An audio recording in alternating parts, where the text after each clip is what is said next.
অষ্টম শ্রেণীর প্রিয় শিক্ষার্থী সালদার স্যার ইউটিউব চ্যানেল থেকে তোমাদের সবাইকে স্বাগতম। আজকে তোমাদের জন্য আরও একটি নতুন ভিডিও নিয়ে এসেছি। পরিবেশ ও বিজ্ঞান মডেল প্রশ্ন 2026 সেট নম্বর 1 অষ্টম শ্রেণী ক্লাস 8 প্রথম পর্যায়ক্রমিক মূল্যায়ন 2026 30 মার্কের একটি স্কুলের প্রশ্ন বিশ্লেষণ সহ আমি সম্পূর্ণ সমাধান দেখাবো তোমাদের এই ভিডিওতে।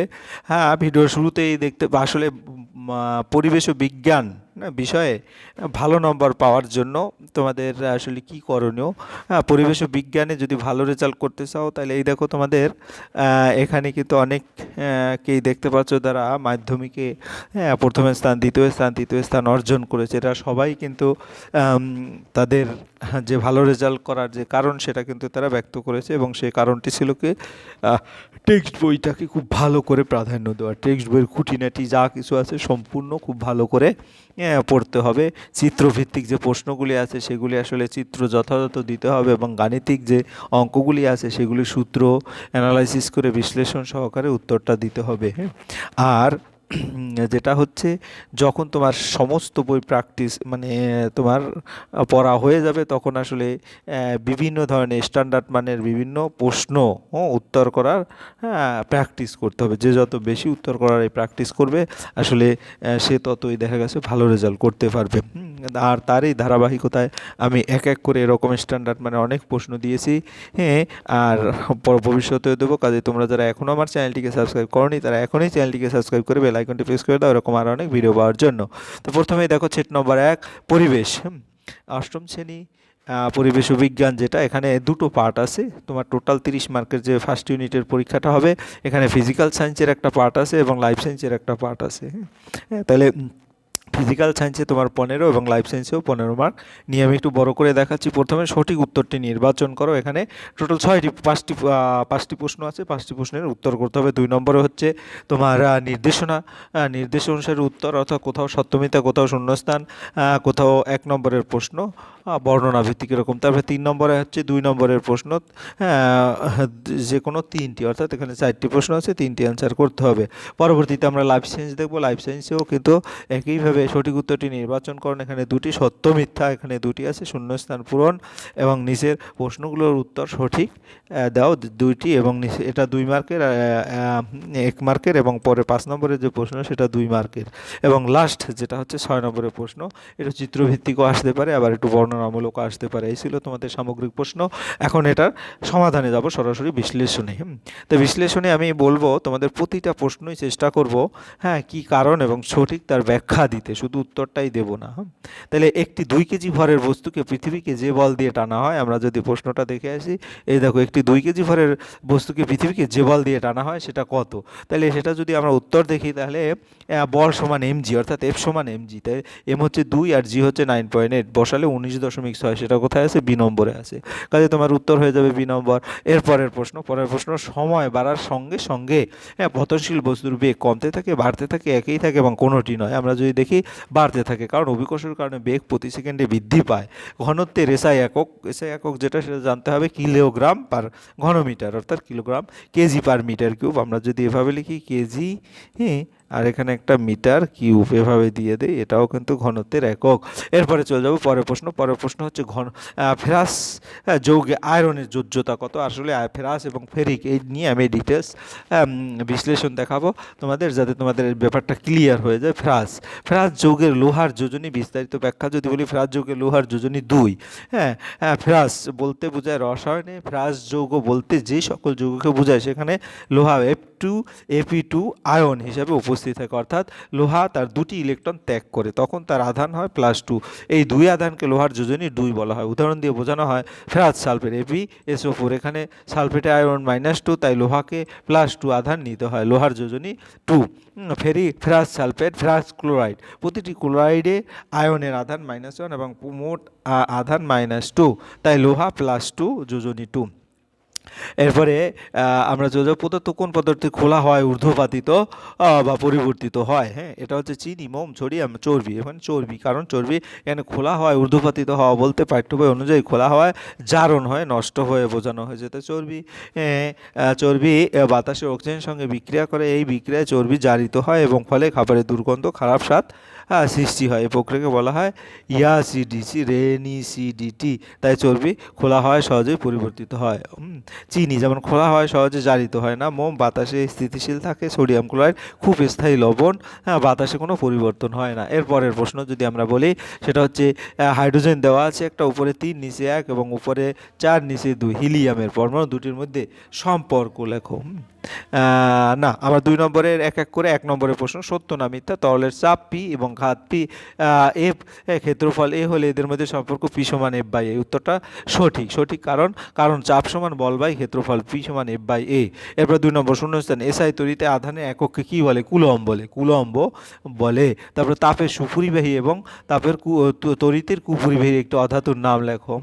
তাহলে আমরা যদি দেখি তাপের সুপরিবাহী কার্বন বা গ্রাফাইট বাদে বিস্তারিত ব্যাখ্যা যদি দেখি, অধাতু কার্বন একটি অধাতু, তাপের সুপরিবাহী কার্বন তাপ খুব ভালোভাবে পরিবহন করতে পারে, তাই এটি তাপের সুপরিবাহী। তড়িতের কুপরিবাহী, সাধারণত কার্বন বিদ্যুৎ পরিবহন করতে পারে না, তাই এটি তড়িতের কুপরিবাহী। তাহলে উত্তর হবে কার্বন।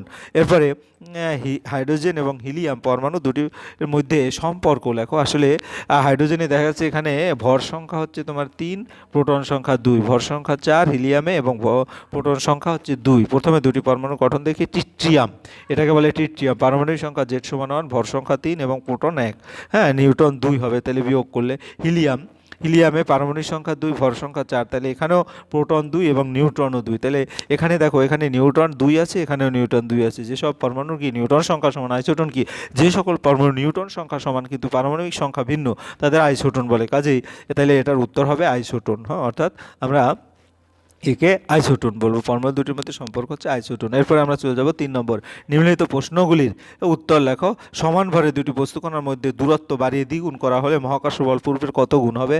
আমরা যদি একটু দেখি, হ্যাঁ দুটি সমান, নিউটন সার্বজনীন মহাকর্ষ সূত্র যদি আমরা বলি এফ সমান G m1 m2 by R square, যেখানে এফ হচ্ছে মহাকর্ষ বল এবং জি হচ্ছে মহাকর্ষ ধ্রুবক, m1 m2 দুটি বস্তুর ভর, আর বস্তুদের মধ্যবর্তী দূরত্ব দেওয়া আছে দুটি বস্তুর ভর সমান, ধরি এম, প্রাথমিক দূরত্ব আর এবং নতুন দূরত্ব 2r। তাহলে প্রথমে প্রাথমিক মহাকর্ষ বল এফ সমান G M M by R square, অর্থাৎ G M by R square, দূরত্ব দ্বিগুণ করলে নতুন মহাকর্ষ জি এম বাই 2r স্কোয়ার, অর্থাৎ 1/4 এবং আগেরটা হয়ে যায়, অর্থাৎ আগের বলের 1/4 গুণ হবে উত্তর। ঠিক আছে, এরপর আমরা চলে যাব পরের প্রশ্ন। পরের প্রশ্নটা কি বলেছে? পরের প্রশ্ন বলেছে সংকেত লেখো।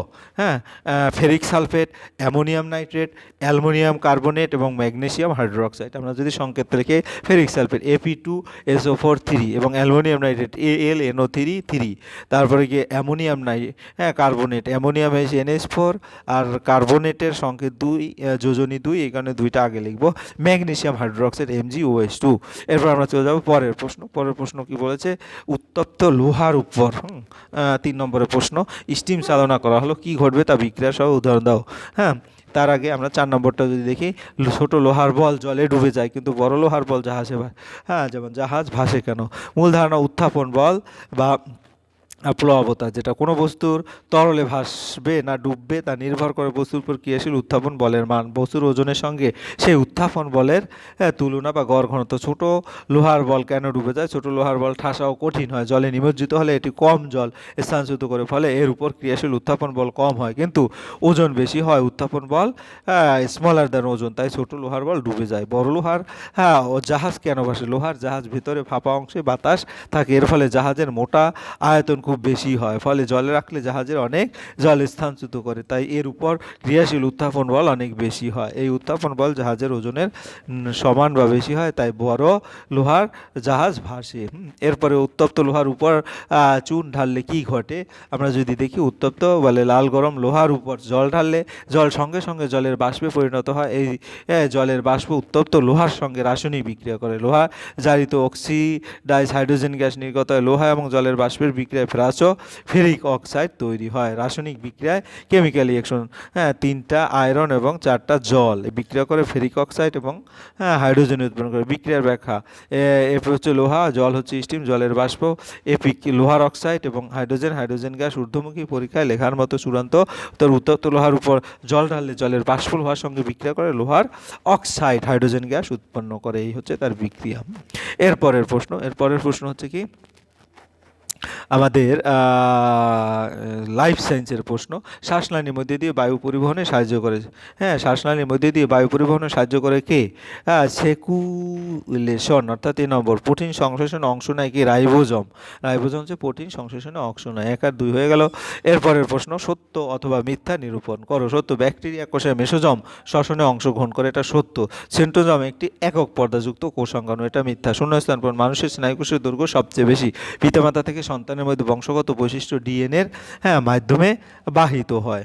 আমরা যদি প্রশ্নটা দেখি যে মানুষের ড্যাশ কোষ দৈর্ঘ্য সবচেয়ে বেশি, মানুষের স্নায়ু কোষের দৈর্ঘ্য সবচেয়ে বেশি, অর্থাৎ এইটা শূন্যস্থানে নেই, এটা আমাদের দিতে হবে। তারপরে পিতামাতার, হ্যাঁ, পিতামাতার আমরা যদি দেখি পিতামাতা থেকে তাদের সন্তান বংশগত বৈশিষ্ট্য ড্যাশের মাধ্যমে হয়, অর্থাৎ ডিএনএর মাধ্যমে, অর্থাৎ এই ডিএনএটা এখানে নাই, শূন্যস্থানে ডিএনএ বসবে। ঠিক আছে, আমরা 3 নম্বর হয়ে গেল। এরপর আমরা 4 নম্বর দেখবো। 4 নম্বর, কোষ পর্দা কোন কোন উপাদান দিয়ে তৈরি? আমরা যদি প্রশ্নটা দেখে আসি, হ্যাঁ, 4 নম্বরে কোষ পর্দা কোন কোন উপাদান দিয়ে তৈরি হয়? হ্যাঁ, কোষ পর্দা হচ্ছে প্রধানত তৈরি হয় লিপিড, হ্যাঁ, ফসফোলিক প্রোটিন এবং সামান্য পরিমাণ কার্বোহাইড্রেটও থাকে। যেমন লিপিড কোষ পর্দার দ্বিস্তর গঠন করে, প্রোটিন কোষে পদার্থের প্রবেশ ও নির্গমনে সাহায্য করে। কোষ পর্দা লিপিড ও প্রোটিন দিয়ে তৈরি। এরপরের প্রশ্ন, গোলজি বস্তু কোন কোষ অঙ্গাণু থেকে সৃষ্টি হয়? গোলজি বস্তু এন্ডোপ্লাজমিক রেটিকুলাম থেকে গোলজি বস্তু সৃষ্টি হয়। এন্ডোপ্লাজমিক রেটিকুলামের প্রান্ত থেকে ছোট ছোট ভেসিকল তৈরি হয়, এই ভেসিকলগুলোর মিলিত হয় গোলজি বস্তু গঠন করে। গোলজি বস্তু এন্ডোপ্লাজমিক রেটিকুলাম থেকে সৃষ্টি হয়। এরপরে প্রশ্ন, উদ্ভিদের 2টি অংশের নাম লেখো যেখানে প্রস্তর কোষ দেখা যায়। উদ্ভিদের 2টি অংশের নাম যেখানে প্রস্তর কোষ দেখা যায়, নাশপাতি ফল এবং পেয়ারার ফল। অন্য উদাহরণ, আমের আটি, বাদামের খোল। প্রস্তর কোষ উদ্ভিদকে দৃঢ়তা ও শক্তি দেয়। নাশপাতি ও পেয়ারার দানা ভাব এই কোষের জন্য।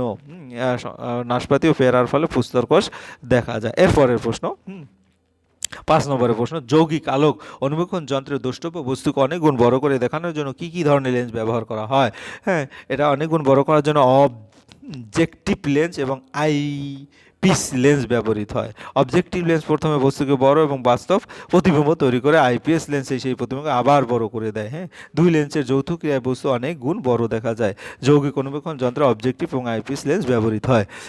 পরের প্রশ্ন হচ্ছে, ভাজক কলার 2টি কাজ লেখো। ভাজক কলার 2টি কাজ হচ্ছে, ক্রোমোজোমকে কোষের মধ্যভাগে সারিবদ্ধ করে রাখে, ক্রোমেটিডগুলোকে বিপরীত মেরুর দিকে টেনে নিয়ে যায়।